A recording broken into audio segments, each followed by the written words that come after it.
रीति प्रीति प्रतीति से राम नाम जपड़ा, यानी रीति से, प्रीति से और प्रतीति से अगर भगवान का नाम जपते हैं तो सतगुरु जी कहते हैं, वाणी के अंदर लिखते हैं गिरिदास जी महाराज, भिलनी जात अधम नारी थी जाके फल तुम खाए, और रघुवीर नीर सुध की नाजा नदी के कलंक बहाए। सतगुरु जी राग भाग में लिखते हैं कि देखो कितनी बड़ी महिमा है। भिलनी जात अधम नारी थी, बेचारी छोटी जाति की थी, शूद्र कुल में उसने जन्म लिया था। जाके फल तुम खाए, भगवान ने झूठे फल खाए। और रघुवीर नीर सुध की ना नदी के कलंक बहाए। यहाँ सतगुरु जी एक प्रमाण सुनाते हैं भिलनी का। भिलनी पूर्व जन्म में एक रानी थी और प्रयागराज में कुंभ का मेला था, माघ मेला। अनेक लाखों संत वहां इकट्ठे होते हैं। राजा भी अपने परिवार सहित कुंभ के मेले में आए थे। तो रानियों को एक तंबू में ठहराया गया था। प्रातः संतों की संगत बैठी है, भगवान की चर्चा हो रही है, और जहाँ सत्संग हो वहां चली जाना चाहिए, बिना बुलाए जाना चाहिए। संसार के हर कार्यक्रम में आपको निमंत्रण दिए जाते, इनविटेशन दिया जाते, तभी आप जाते, बिना बुलाए नहीं जाते। लेकिन जहाँ पता चल जाए संत आए हैं, गुरु आए हैं, महापुरुष आए हैं, वहां बिना बुलाए दौड़े चले जाने चाहिए। तुमने देखा झरोखे से संत है, भगवान की चर्चा करें, मैं भी जाऊं। राजा से कहा तो राजा ने कहा नहीं, हमारी एक मर्यादा है, तू पटरानी है, महिषी है, और साधारण आदमियों में जाकर तो सत्संग नहीं सुन सकती। रानी को बड़ी गलानी हुई कि देखो तीर्थ में आए हैं, मैं ना अकेली जाकर स्नान कर सकती, ना संतों का सत्संग सुन सकती, फिर इस रानी बनने से क्या फायदा है। तो महाराज राजा ने कहा कि आपका स्वरूप भी सुंदर है और आपको स्नान भी करने जाना, अंधेरे में जाना, पर्दे में जाना पड़ेगा। उसने सोची हे भगवान, इस रूप से भी क्या फायदा जो भगवान की भक्ति में बाधा पड़े। रात को जब सब सो गए, तंबू में कोई नहीं जाग रहा, पहरेदार भी सो गया, वो रानी तंबू से निकलकर और प्रयागराज संगम में आ गई और हाथ जोड़कर रोते हुए भगवान से प्रार्थना करती है, प्रभु मैं तो आपके पास आ रही हूँ, मुझे इस जीवन से गलानी है। इस रानी पढ़ने से क्या फायदा जब मैं भगवान की चर्चा नहीं सुन सकती, संतों में नहीं बैठ सकती, मैं अपना शरीर छोड़ रही हूँ। और कहते हैं अंतमति सोगति, मुझे संतों की गुरुओं की शरण मिले और मुझे इसी ऐसी ऊंची जाति मत देना। यूं कहते हुए रानी ने डुबकी लगा दी और ऊपर निकली ही नहीं, उसने प्राण त्याग दिए। और फिर अगले जन्मों में वही देखो त्रेता युग में एक भील जाति में उन्होंने जन्म लिया। जब वो 12 साल की हुई, छोटी सी थी, बचपन में बैराग की बात करती, संतों के पास बैठती, भगवान की चर्चा करती। माता पिता ने सोचा कि ये कभी तपस्वी ना बन जाए, बैराग की बातें करती रहती है। संसारियों के पास एक ही उपाय है अपने बच्चों को बांधने का, अगर भक्ति करने लगे तो क्या कहेंगे, इसका विवाह कर दो, वैसे एक ही बंधन इनके पास। तो उन्होंने सोचा माता पिता ने कि बेटी की जात है और कहाँ ये तप करेगी, बैराग की बात करती, इसका विवाह कर देते हैं। तो भिलनी का वर खोज के विवाह की तैयारियां कर दी। उसकी बारात आनी थी और भिलनी बेचारी उलझी विपाल थी, उसकी माँ बैठा के जटाएं सुलझा रही है, श्रृंगार करी, चोटी गूंद रही है। माँ आज क्या है जो आज तू मेरा बाल गूंद रही है, श्रृंगार करी बेटा, आज तेरा विवाह है।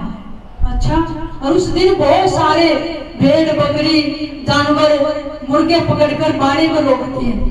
तो भिलनी ने कहा पिताजी ये जानवर इतने सारे क्यों ले आए गए? बेटी तेरी बारात आएगी ना तो उनका भोजन बनेगा। बेचारी रोने लगी कि मेरी बारात में, मेरे विवाह में इतने सारे पशु पक्षी मारे जाएंगे, मैंने भी विवाह नहीं करना। घर वालों से मना कर दिया, कहिए बेटी ये तो बंधन है और करना पड़ेगा विवाह।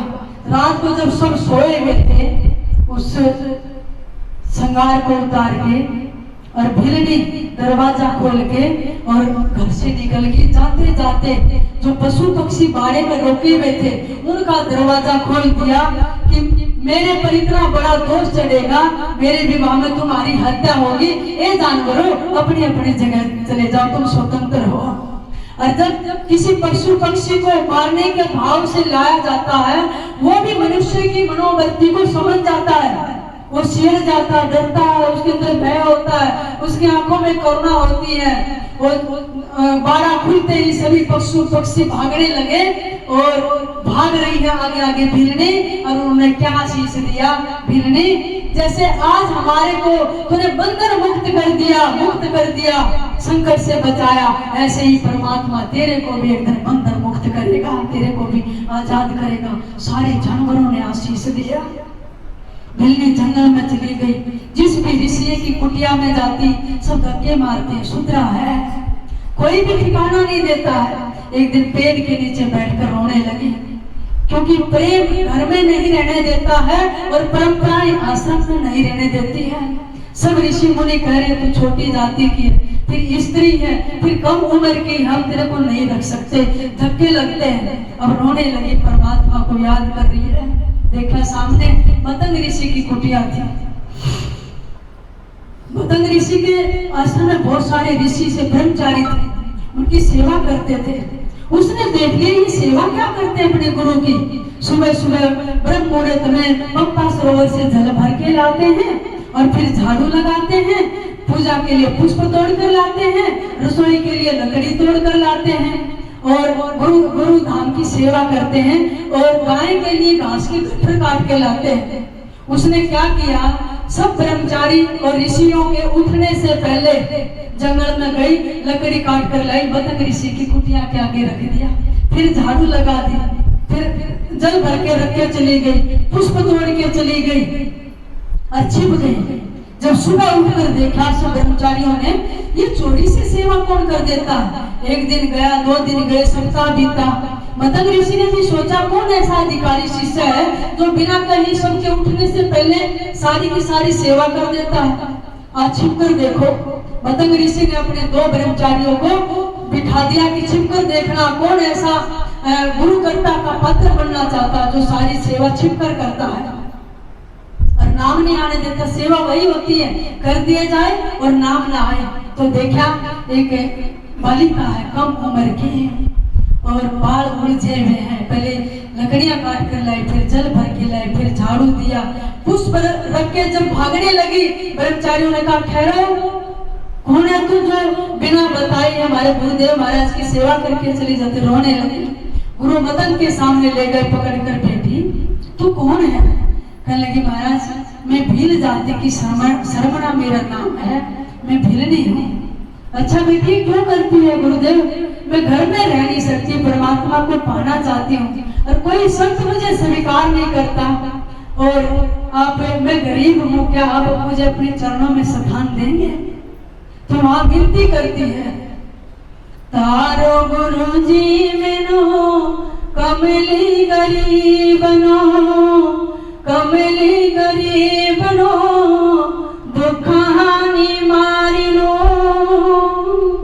जब मैंने तार देवे तेरा शुक्र मनावा, दर सतगुरदा छड़ के और केने तर जावा, दुख जो लगे मैनू मैं तो रो रो सुनावा, तेरे गुरु जी मैनू कमली गरीबनो, तारो गुरु जी मैनू कमली गरीबनो। चरण पकड़ लिए गुरु जी, मैं पगली सी और गरीब हूँ, मैं आपका दर छोड़कर कहीं नहीं जाना चाहती। गुरु मतंग ने कहा बेटी मैंने तेरे को बेटी का यार है, तो मेरे पास रह सकती, तेरी झोपड़ी बनवाएंगे, उनको दीक्षा दे दी। भिल्ली ने कहा गुरुदेव सारे जंगल में कितने ऋषि हैं, वो आपका अपमान करेंगे, आपकी निंदा करेंगे, उपेक्षा करेंगे कि मतंग ऋषि ब्रह्मचारियों का आश्रम हमारे एक स्त्री को, एक लड़की को रख लिया। कहेंगे बेटी मेरा नाम मतंग है, मतंग हाथी को भी कहते हैं। और आपको पता बेटी हाथी मस्त चलता है, और जब हाथी चलता है आपने कभी गांव में देखा, उसके पीछे कुत्ते जरूर भौंकते हैं। और फिर कहने लगे जगत के संसार के ऋषि मुझे कुछ भी कहें, लेकिन ऋषि ने उसकी भक्ति को देखा, भाव को देखा, भिल्ली को इजाजत दे दी, बेटी मुझे कुछ कहे, क्योंकि गरीबदास महाराज कहते हैं हस्ती दरमाने नहीं जय स्वान बुकाई, सत्संगी संग नाथ जे चितराम बसाई। स्वान रूप संसार है कुछ करसी नहीं, शीश महल को देख कर भोकत मर जाई।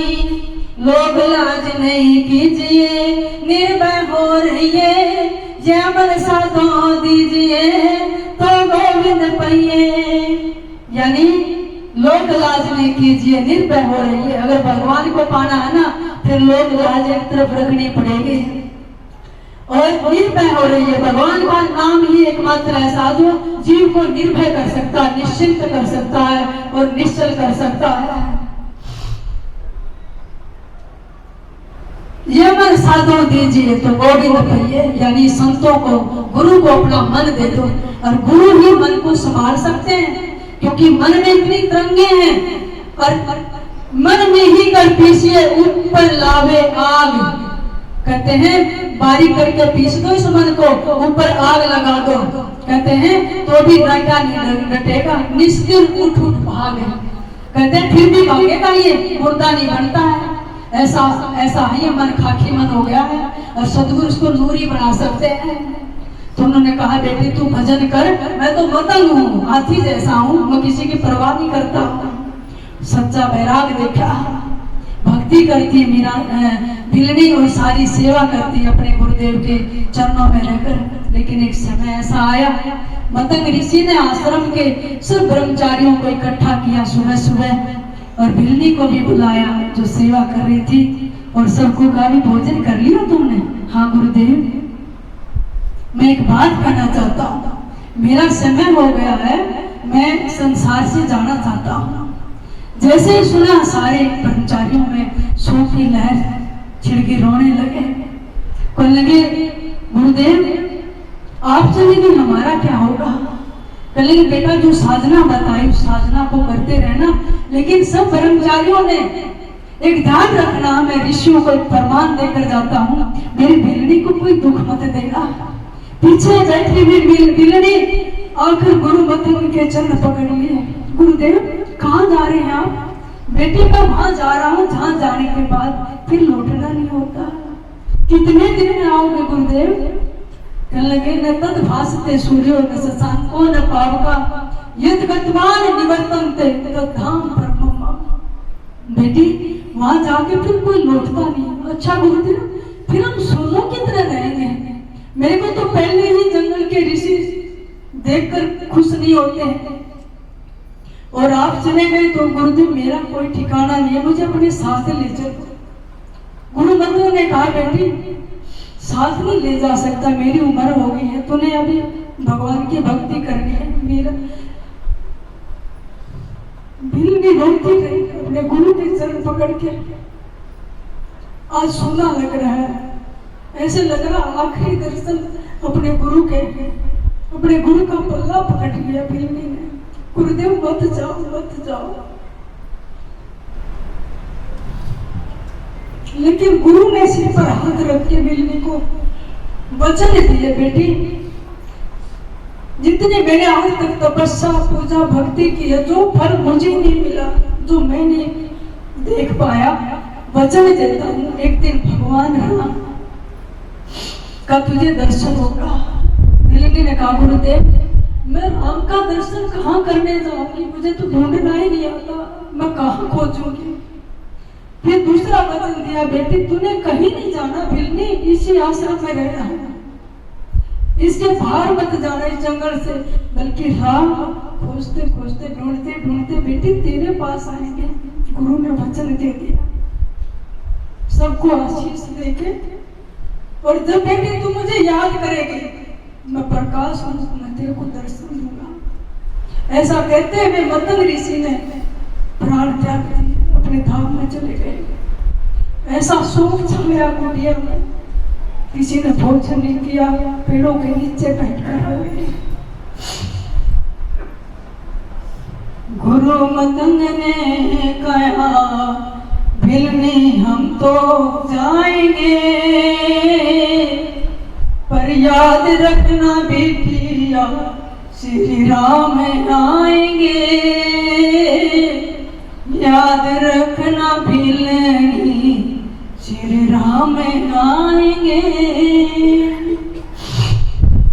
अपने गुरु के वचनों को लेकर खाना पीना भिलनी ने छोड़ दिया और ऐसे लगता है सारे ब्रह्मचारी बिखरे बैठे, जैसे गुरु ने जो माला पिरोई थी उसके मन के उसका धागा टूट गया हो, मन के बिखर गए हो, जैसे गुरु सबके प्राण ले गए।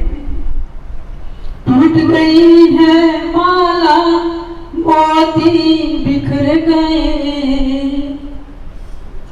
2 दिन रहकर साथ सतगुरु चले गए। टूट गई है माला मोती बिखर गए, 2 दिन रहकर साथ सतगुरु चले गए। अब तो हम जग में जिएंगे ऐसे रोते रोते, जैसे हम पर बीती ऐसी और किसी पे ना बीते। भिलनी चुप करती है कि ब्रह्मचारी को ऋषियों को मां को आदर देने लगे। लेकिन जैसे सुबह हुई अब भिलनी ये पूछना भूल गई थी गुरुदेव राम आएंगे कब। अगले दिन से तैयारी शुरू कर दी। जब राम आएंगे तुम उनको क्या भोग लगाओगे, फल तोड़ कर लाई। राम मेरे गुरुदेव ने कहा था भगवान के चरण तो बहुत कोमल होंगे, सारे रास्ते को बुहार दिया, उसमें पुष्प बिछा दिए और फिर मैं चरण धोऊंगी, आसन पर बिठाऊंगा, कुशा का आसन तैयार किया, जल भर के लाई। सुबह से शाम तक बाट देखती रही, पूर्व से आएंगे या पश्चिम से आएंगे या कौन से रास्ते से आएंगे।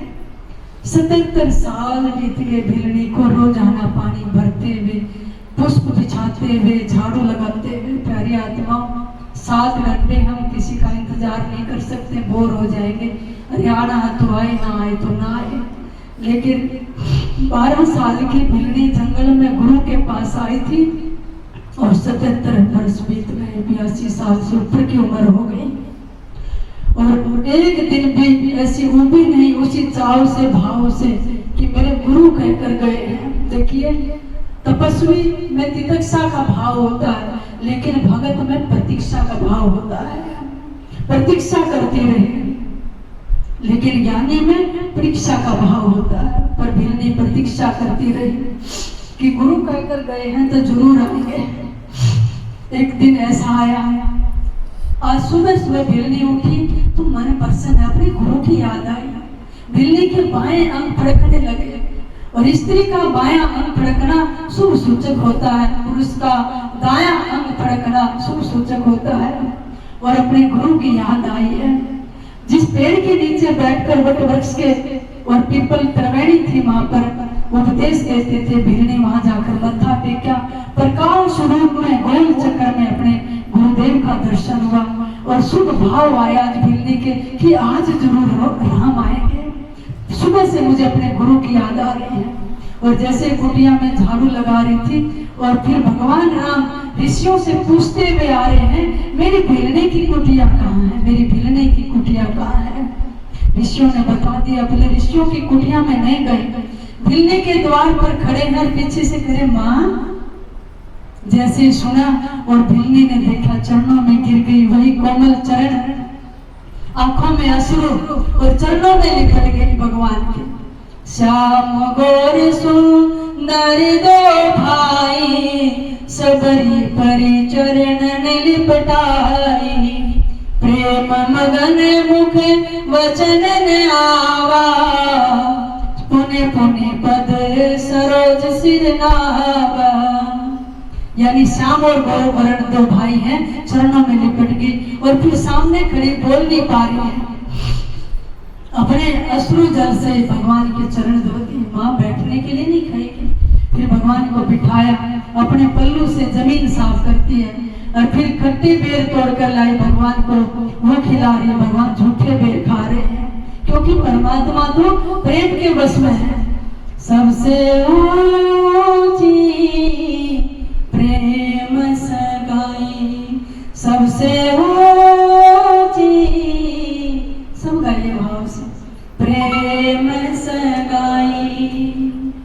झूठे फल शिवरी के खाए, बहुविध स्वाद बताई, सबसे ऊंची प्रेम सगाई।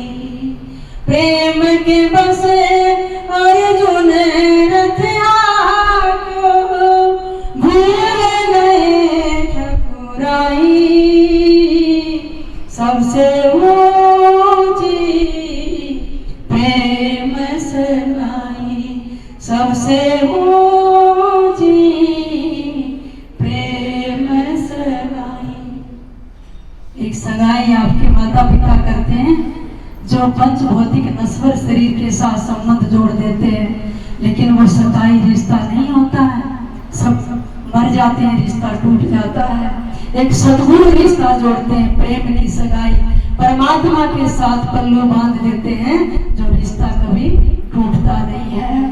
मीरा को यही तो कहा था उसकी सास ननद ने, गौरा जी के मंदिर में लेगी कि यहाँ पर सुहाग का आशीर्वाद मिलेगा और तेरे पति की दीर्घायु होगी, तो सिर झुका पूजा कर।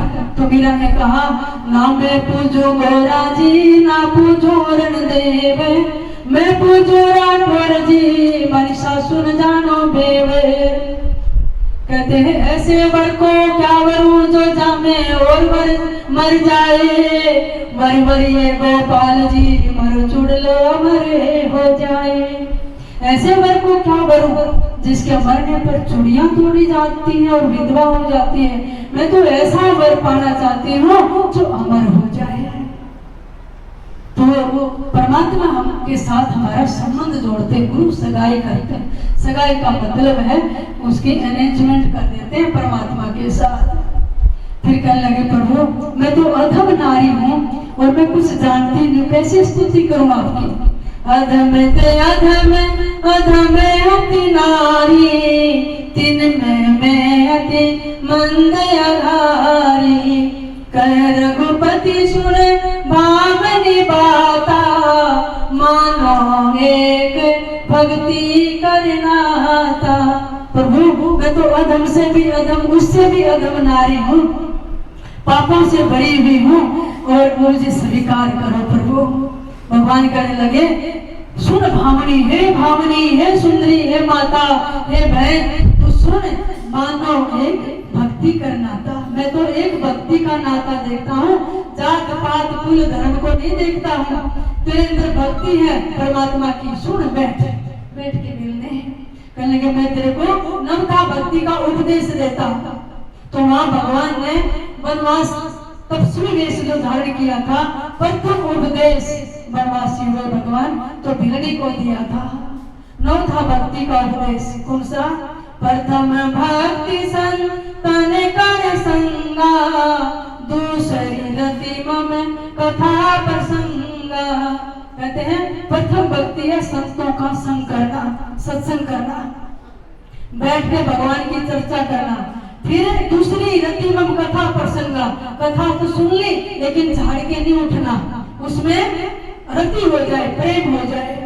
गुरु पद पंकज सेवा तीसरी भक्ति अमान, मंत्र जाप मम चौथी भक्ति मम गुण गण करे कपट तज जान।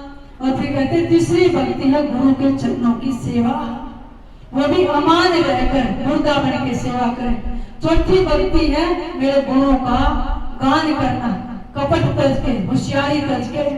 मंत्र जाप मम दृढ़ विश्वासा, पंचम भजन सुवेद प्रकाशा। कहते हैं मंत्र जाप मम दृढ़ विश्वासा, पांचवी भक्ति है जो मंत्र को दृढ़ विश्वास के साथ सुमरण करता है। ऐसा नहीं राम राम करते रहे और फिर आप कहेंगे इस राम राम से तो कुछ भी नहीं होता है। लेकिन इस राम नाम का प्रमाण स्वयं भगवान ने जब देखा, जब समुद्र किनारे बानरों ने पत्थरों पर राम लिखते हैं और पत्थर जल में तैर जाते हैं। अर्ध नाम पाषाण करे नर लोई दे, कहते हैं मनुष्य जब आधे नाम से भी पत्थर तर गए तो मनुष्य तो पार क्यों नहीं होगा।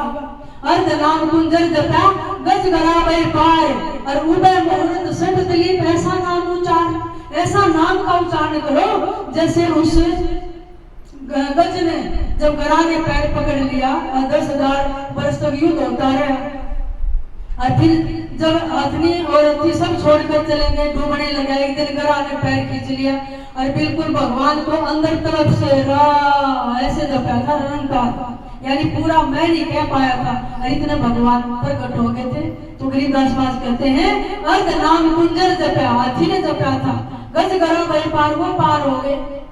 तो इसलिए मनुष्य तू भी पार हो जाएगा, लेकिन राम नाम मुख से कहे कर से देवे दान, दूसरा दान पुण्य करे, दूसरे की सेवा करे, या का फल बाँचे नहीं जाके उनमें ज्ञान। परमात्मा उसका फल कभी नहीं रखता है। जिसके जीवन में दो चीजें हैं, परमात्मा का नाम और दान। तो ऐसा नौठा भक्ति का भगवान राम ने उपदेश दिया। जब जाने लगे तो बिल्ली ने कहा महाराज अब मेरे को भी साथ ले चलो। बिल्ली हमारी तो सीता माता को ही कोई उठाकर ले गया, भ्रमण पे है, उनको ढूंढ रहे हैं, वो तो लीला कर रहे थे। वैसे भगवान विषय बहुत लंबा है, लेकिन अपने साथ नहीं ले जा सकते। कहेंगे प्रभु फिर मैं अपने गुरु का वियोग सह सकी, केवल आपके कान की राम आएंगे। मैं अपने गुरु के वचनों पर थी और गुरु वचन पे डट के फंद 84 के। देखिए गुरु को मानना आसान है, लेकिन गुरु की मानना आसान कठिन है। गुरु को तो सब मानते हैं, मेरे गुरु माला डालती पूजा करती, लेकिन गुरु की मानना, गुरु का उपदेश क्या है, गुरु की आज्ञा क्या है, वो सबसे ज्यादा शिष्य के लिए मान्य रखता है। और गुरु को सिर पर रखिए चलिए आज्ञा माई, कहे कबीर का दास और 3 लोग डरना है। जो गुरु को सिर पर लेकर चलता है, आज्ञा में रहता है, उसको 3 लोग में भी कोई डर नहीं है, भय नहीं हो सकता है। ऐसी संतों की का वचन है कबीर साहब का। महाराज आप जाओ मत, तो कहने लगे मैं अभी आपके सामने ही शरीर छोड़ना चाहती हूँ। और उसके अंदर ऐसा ज्ञान प्रकट हो गया था अपने गुरु का, भगवान राम का। बिल्ली ने योग अग्नि से अपने शरीर को जला दिया और भगवान राम के सामने ही देह त्याग कर दिया, और वहाँ पुष्प पैदा हो गए।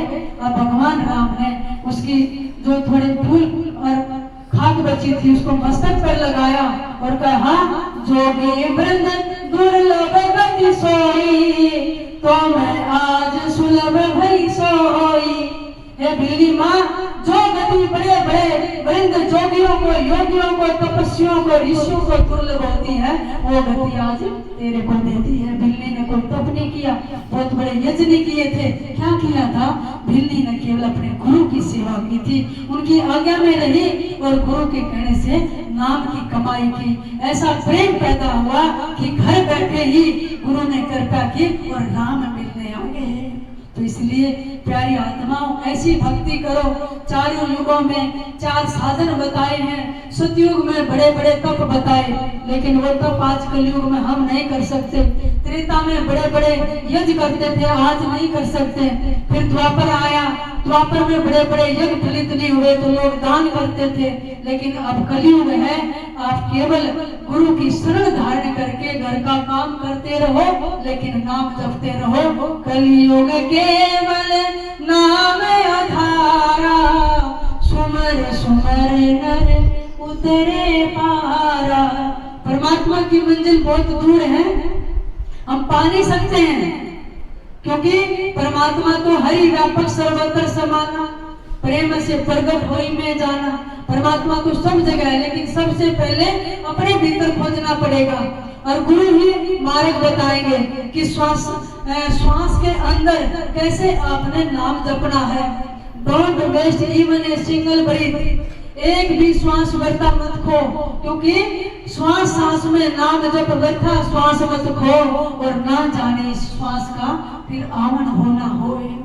कहते कहते हैं 3 लोग का मोल है एक श्वास जो खा ली जाए, यानी इस श्वास की बहुत बड़ी कीमत है। श्वासा पार सो भेद हमारा, जो सुमर सो उतरे पारा।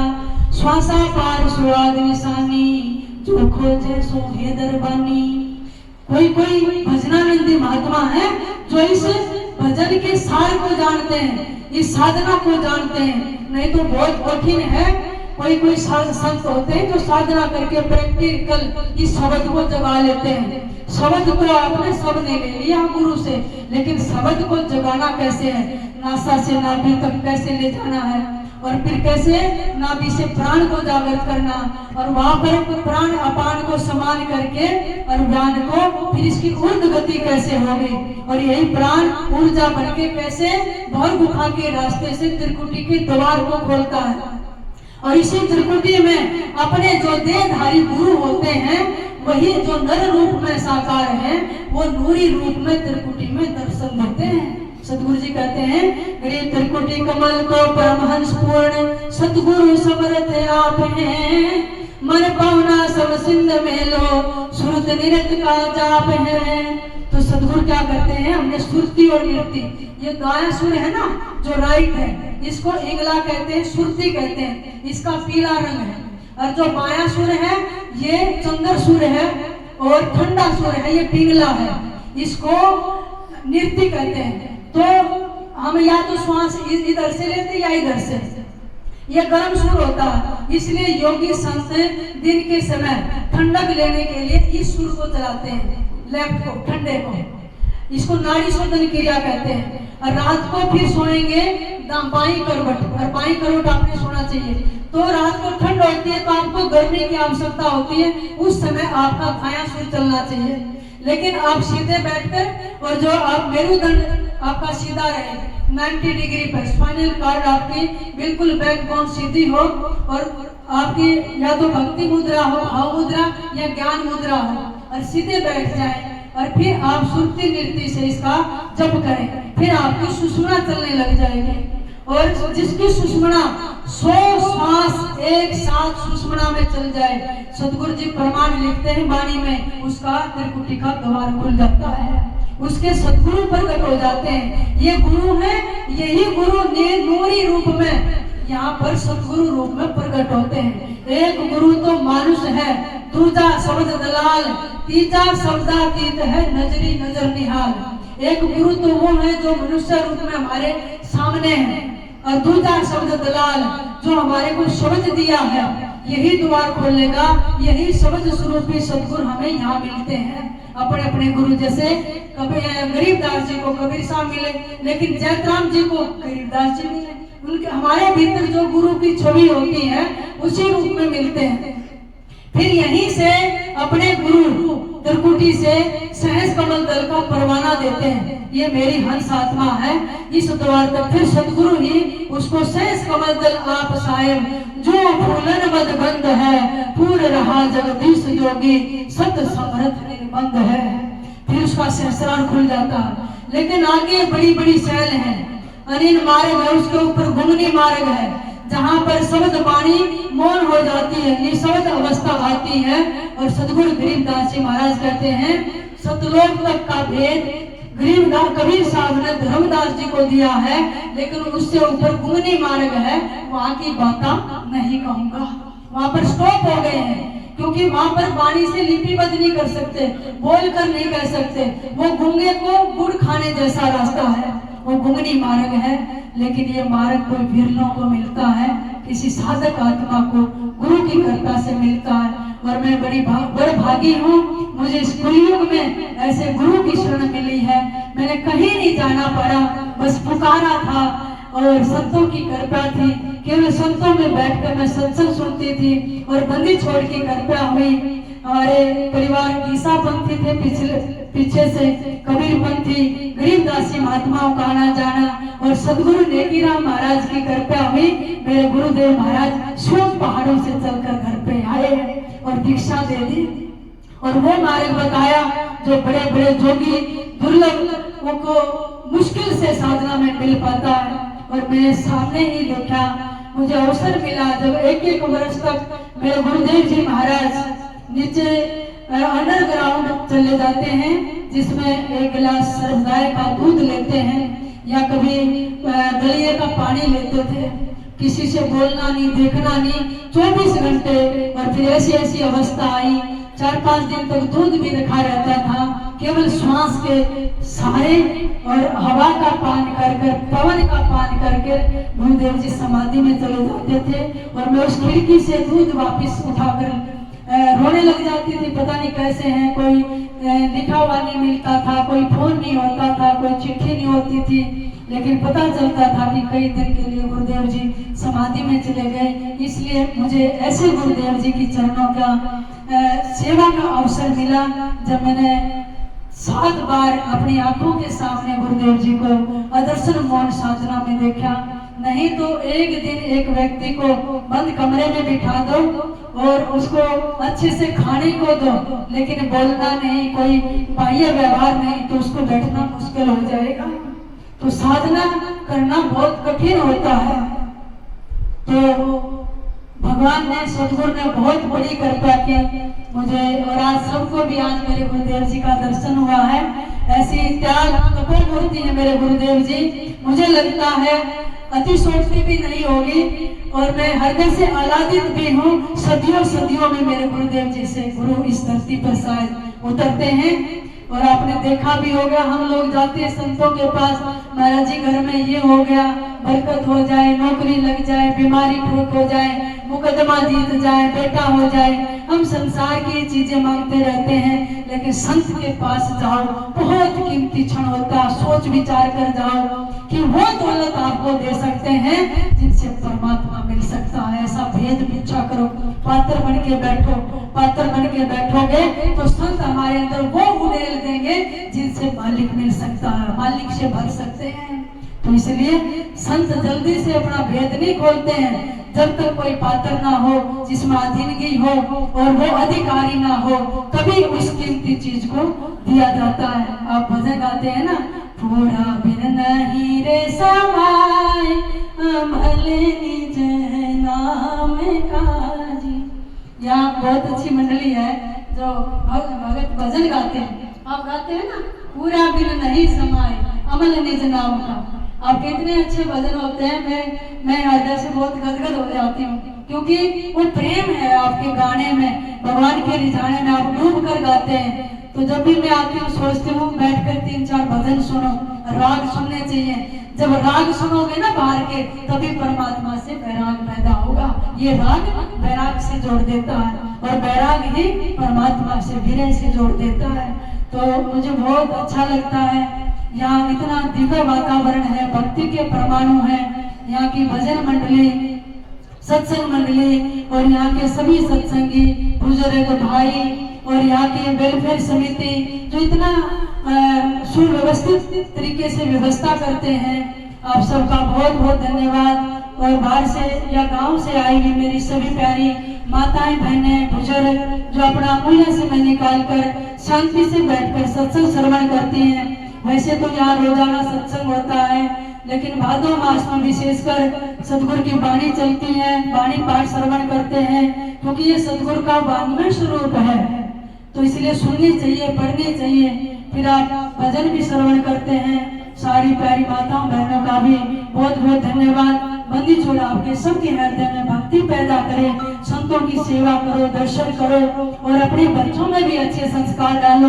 अपने घर में एक स्वर्ग जैसा, आश्रम जैसा वातावरण तैयार करो। फिर देखा ना, अपने आपके घरों में लड़ाई झगड़ा नहीं होगा, गुरु कृपा होगी, आपके बच्चे आज्ञाकारी होंगे, पतिव्रता स्त्री घर में हो और एक देवतुल्य पति घर में हो, तो आप गरीबी में भी भक्ति कर सकते हैं। जैसे बिल्ली ने की, नामदेव ने की और इतने कितने सारे भक्त हैं। उन्होंने संसार का धन दौलत नहीं मांगा, क्या मांगा? भक्ति दान गुरु दीजिए दे मन के हो देवा।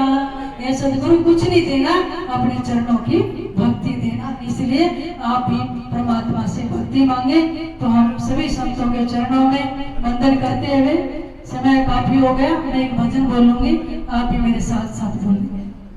न बजिया वैद क्या देख मुझे दिल की बीमारी है, न बजिया वैद क्या देख मुझे दिल की, सभी बोलिए बहुत भाव से। न बजिया वैद क्या देख मुझे दिल की बीमारी है, मुझे दिल की बीमारी है, मुझे दिल की बीमारी है, न बजिया वैद क्या देख मुझे दिल की बीमारी है, कभी कभी रोग बतलावे, कभी का छीन गर्मी की, कभी कभी रोग बतलावे, कभी का छीन गर्मी, ये जिगर का हाल तू मेरा नहीं जाने अनाड़ी है, जिगर का हाल तू मेरा नहीं जाने अनाड़ी है, न बजिया वैद क्या देख मुझे दिल की बीमारी है, मुझे दिल की बीमारी है, मुझे दिल की बीमारी है, न बजिया वैद क्या देख मुझे दिल की बीमारी है, सनम की मोहनी मूरत बसी दिल बीच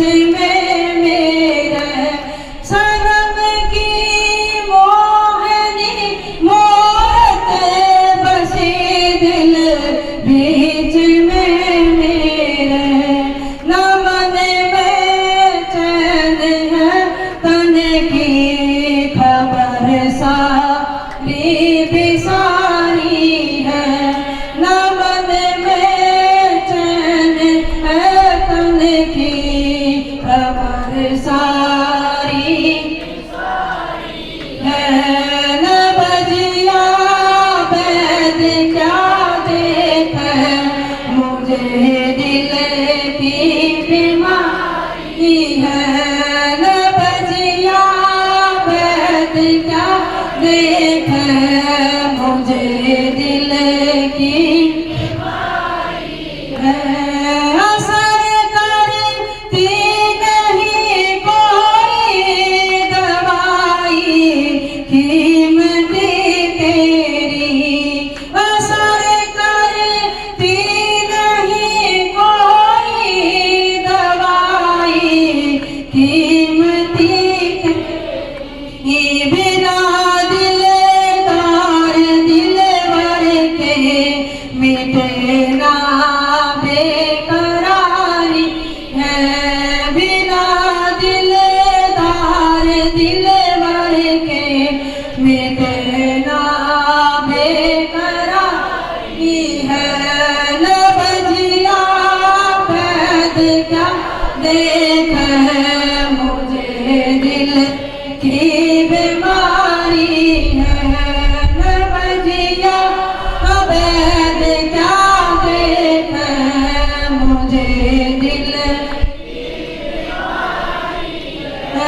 अगर दिलदार को मेरे मिलावे तो कभी मुझसे, अगर दिलदार को मेरे मिलावे तो कभी मुझे, वो बरमानंद गुण ते